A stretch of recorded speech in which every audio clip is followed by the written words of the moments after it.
High heel पहनी एक औरत बिस्तर पर खड़ी थी। बिस्तर पर लेटा आदमी उम्मीद से भरा लग रहा था। फिर औरत रैंक कर उस आदमी की तरफ बढ़ी और इससे पहले कि वो कुछ कर पाता, उसने उसका दाहिना हाथ पकड़ लिया। आदमी एक्साइटेड था, उसे थ्रिलिंग सेक्स पसंद था। औरत ने सोचा, ठीक है, मैं तुम्हारी इच्छा पूरी करती हूँ। पूरी तरह से बंध जाने के बाद उसने पहले अपने खूबसूरत पैर से उसका गला दबाया, फिर कुशलता से उसकी कैरोटिड आर्टरी काट दी। दर्द भरी चीखों के बीच आदमी मर गया। इसके बाद औरत बालों के एक छोटे से ढेर पर पैर रखते हुए आराम से चली गई। ये उसका पहला जुर्म नहीं था। आधा महीना पहले उसी बिस्तर पर उसी तरीके से उसने एक और आदमी को मार डाला। चाकू चलाने की प्रोफेशनल स्किल्स ने फॉरेंसिक डॉक्टर को भी इम्प्रेस कर दिया। दोनों पीड़ितों को कैरोटिड आर्टरी में कई चोटें आई थीं। फॉरेंसिक डॉक्टर ने अंदाज़ा लगाया कि कातिल कोई ऐसा होगा जो चाकू चलाने की टेक्निक में माहिर हो, अपने दाहिने हाथ का इस्तेमाल करता हो और एनाटॉमी जानता हो। जो लोग इस क्राइटेरिया पर खरे उतरे वे या तो डॉक्टर थे या कसाई। कन्फर्मेशन के बाद पता चला कि दोनों पीड़ित डॉक्टर थे और एक ही हॉस्पिटल से थे। तो डिटेक्टिव जिन जांच करने के लिए हॉस्पिटल गईं। उन्हें सबसे पहले एक नर्स मिली जो अक्सर दोनों मरने वालों के साथ ताश खेलती थी। उससे उन्हें पता चला कि दोनों विक्टिम अच्छे दोस्त थे। उस जमाने में हॉस्पिटल के सर्जरी डिपार्टमेंट के आयरन ट्रायंगल में से दो दूसरे बचने वाले ने इस्तीफा दे दिया था और अब एक प्लास्टिक सर्जरी हॉस्पिटल का डायरेक्टर था। ओल्ड जिन ने अंदाजा लगाया कि कातिल का अगला टारगेट शायद डायरेक्टर ही था, ताकि वो तीनों आदमियों के कैरेक्टर और उनके बीच क्या हुआ था ये और समझ सके। ओल्ड जिन को एक सफाई करने वाली औरत मिली जो पूरी जिंदगी हॉस्पिटल में काम करती थी, उसे पानी पिलाती थी और उसे बारबेक्यू भी खिलाती थी। कुछ ड्रिंक्स के बाद सफाई करने वाली औरत ने हॉस्पिटल के बारे में सब कुछ बताया, जिसमें 10 साल पहले आयरन ट्रायंगल द्वारा किया गया घिनौना जुर्म भी शामिल था। हॉस्पिटल ने एक बहुत ही खूबसूरत औरत को भर्ती किया था और तीनों डॉक्टर उसकी खूबसूरती और फिगर से हैरान थे, अविश्वसनीय रूप से परफेक्ट। उन्होंने एक दूसरे को देखा, ये जानते हुए कि वे क्या सोच रहे हैं। देर रात जब वार्ड खाली था तो तीनों आदमी लड़की के बिस्तर के पास गए। ये देखकर कि वो अभी भी एनेस्थीसिया में है, उन्होंने अपने जानवरों वाले प्लान को अंजाम देना शुरू कर दिया। बारी बारी से उसके कमरे में घुसकर बहुत अच्छे तालमेल के साथ काम किया। साफ है ये उनका पहली बार नहीं था। उन्हें ये नहीं पता था कि लड़की अब होश में थी, लेकिन एनेस्थीसिया के असर में वो खुद को रोक नहीं पा रही थी और पूरी तरह से इन जानवरों के रहमो करम पर थी। ये कहानी सुनने के बाद लाओ जिन को अपने शक पर और भी यकीन हो गया। अब जब ट्रायंगल के 3 मुख्य सदस्यों में से 2 की हत्या हो चुकी थी, तो कातिल का अगला निशाना आखिरी वाला होना चाहिए, प्लास्टिक सर्जरी हॉस्पिटल का मौजूदा डायरेक्टर। और कातिल शायद उस समय की लड़की थी। इसलिए लाओ जिन ने तुरंत जांच शुरू की, लेकिन ये जानकर हैरान रह गए कि उस समय की लड़की कोई और नहीं बल्कि ऐना थी, जो अब शानदार बालों वाली मशहूर एक्ट्रेस थी। उसने बहुत ज़्यादा प्लास्टिक सर्जरी करवाई थी, शायद पहचाने जाने से बचने और स्कैंडल के सामने आने से बचाने के लिए। लाओ जिन ने ऐना को पूछताछ के लिए पुलिस स्टेशन बुलाया, लेकिन उसने तीनों डॉक्टरों को जानने से साफ मना कर दिया, कहते हुए कि वो एनेस्थीसिया में थी और उस समय उसे कुछ नहीं पता था। साफ है वो नहीं चाहती थी कि किसी को पता चले। इसके अलावा जब पहला मर्डर हुआ तब ऐना कान्स में रेड कार्पेट पर चल रही थी, और जब दूसरा मर्डर हुआ तब वो एक प्रोग्राम रिकॉर्ड कर रही थी। उसके पास जुर्म करने का बिल्कुल भी समय नहीं था।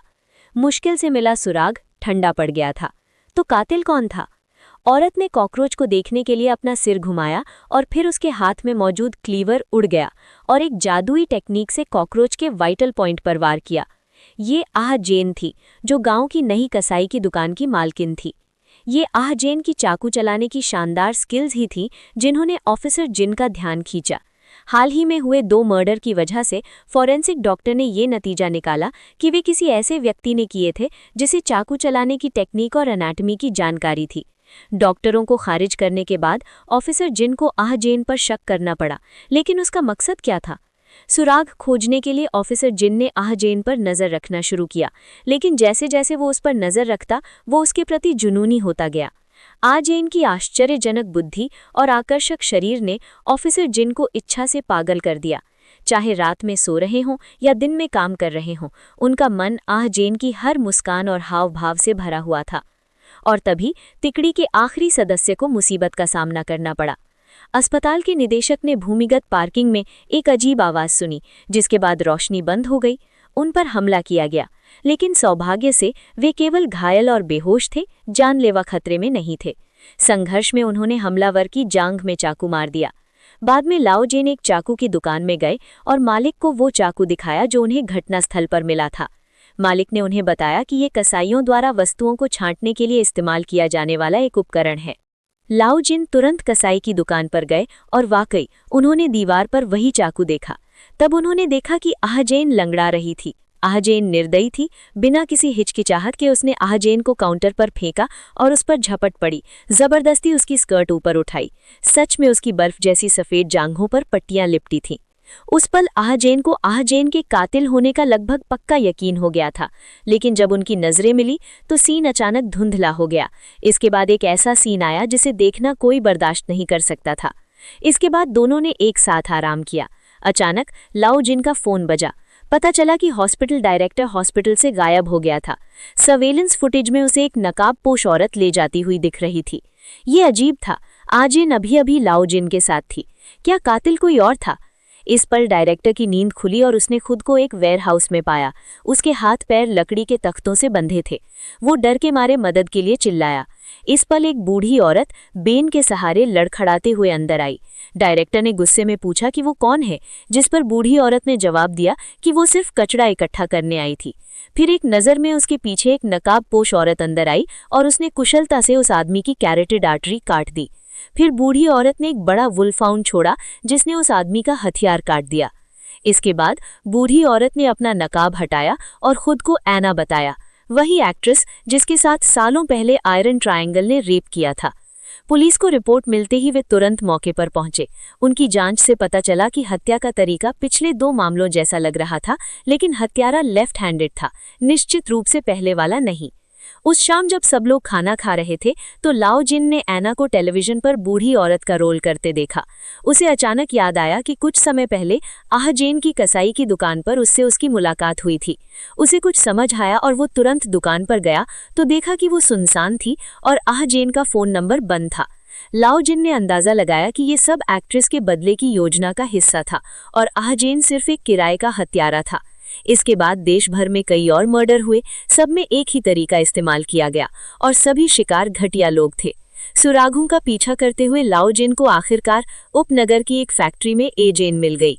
प्रेमी जो पिछली बार मिलने पर बहुत करीब थे, अब लड़ने लगे थे, लेकिन दोनों एक दूसरे से प्यार करते थे और कोई भी मारने की हिम्मत नहीं जुटा पा रहा था। आखिरकार लाओ जिन ने एजेन को जाने दिया, यहाँ तक कि उसकी खातिर अपनी पुलिस की नौकरी से भी इस्तीफा दे दिया और दोनों ने अय्याशी की जिंदगी जी। जब तक कि एक दिन लाओ जिन ने गलती से एजेन का फोटो एल्बम पलटा तो एक तस्वीर में एक औरत देखी जो बिल्कुल एजेन जैसी दिखती थी। लाओ जिन हैरान रह गए। पता चला कि असली कसाई हमेशा 2 लोग थे, जिससे पता चलता है कि वो एजेन के ना होने पर भी मर्डर क्यों कर सकती थी। तो सवाल बना रहा कि वो आदमी कौन था।